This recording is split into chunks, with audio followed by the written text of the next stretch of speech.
ജാവാസ്ക്രിപ്റ്റിൻ്റെ പുതിയൊരു വീഡിയോയിലേക്ക് എല്ലാവർക്കും സ്വാഗതം. ഈ വീഡിയോയിൽ നമ്മൾ ഇൻ്റർവ്യൂവിന് ചോദിക്കുന്ന ഒരു പ്രധാനപ്പെട്ട ചോദ്യവും അതിൻ്റെ ഉത്തരവുമാണ് പറയാൻ പോകുന്നത്. ലെക്സിക്കോഗ്രാഫിക്കൽ ഓർഡർ അല്ലെങ്കിൽ നമ്മൾ പറയുന്നത് ലെക്സിക്കോഗ്രാഫിക്കൽ കമ്പാരിസൺ, അത് എന്താണ്, എങ്ങനെയാണ് എന്നുള്ളതാണ്. വളരെ ഇമ്പോർട്ടൻ്റ് ആണ് ഇത് ജാവാസ്ക്രിപ്റ്റിൽ പഠിക്കേണ്ടത്. അപ്പോൾ നമുക്കിതൊരു എക്സാമ്പിൾ വഴി ഇത് പഠിക്കാം. ഇവിടെ നമ്മളൊരു കമ്പാരിസൺ കൊടുക്കുന്നു. ഇഫ് അതിനകത്ത് നമ്മൾ 20 ഗ്രേറ്റർ ദാൻ 100 ആണോ എന്ന് ചെക്ക് ചെയ്യുന്നു. ഇത് കാണുമ്പോൾ നമുക്ക് തോന്നുന്ന ആൻസർ എന്താണോ അത് മനസ്സിൽ വിചാരിക്കുക. ഞാനിവിടെ console.log ട്രൂ എന്ന് കൊടുക്കുന്നു. അതായത് 20 100-നേക്കാളും വലുതാണെങ്കിൽ നമുക്കത് ട്രൂ റിട്ടേൺ ചെയ്യണം. പക്ഷെ നമുക്ക് ആൻസർ ഒന്ന് ചെക്ക് ചെയ്യാം.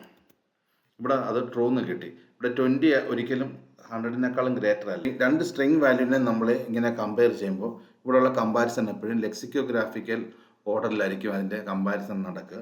അങ്ങനെ വരുമ്പോൾ അതിൻ്റെ യൂണിക്കോഡ് വാല്യൂ അല്ലെങ്കിൽ ആസ്കി വാല്യൂ ഇതെടുത്തിട്ടാണ് ഇവിടെ കമ്പയർ ചെയ്യുന്നത്. അത് പ്രകാരം 0യുടെ ആസ്കി വാല്യൂ 48ഉം 1ൻ്റെത് 49, 2ൻ്റെ 50 ആ ഓർഡറിലാണ് വരുന്നത്. അങ്ങനെ വരുമ്പോൾ 2ൻ്റെത് 50 ആണ്. 50 ഗ്രേറ്റർ ദാൻ 1ൻ്റെ 100 എന്നുള്ളതിൻ്റെ അകത്ത് ആദ്യത്തെ ലെറ്റർ എടുക്കത്തുള്ളൂ, 20 എന്നുള്ളതിനകത്തും ആദ്യത്തെ ലെറ്റർ എടുക്കത്തുള്ളൂ. അതുപ്രകാരം 50 ഗ്രേറ്റർ ദാൻ 49 കമ്പാരിസൺ നടത്തുള്ളൂ. ആ പ്രകാരം ഇത് തീർച്ചയായിട്ടും ട്രൂ ആയിട്ട് കിട്ടും.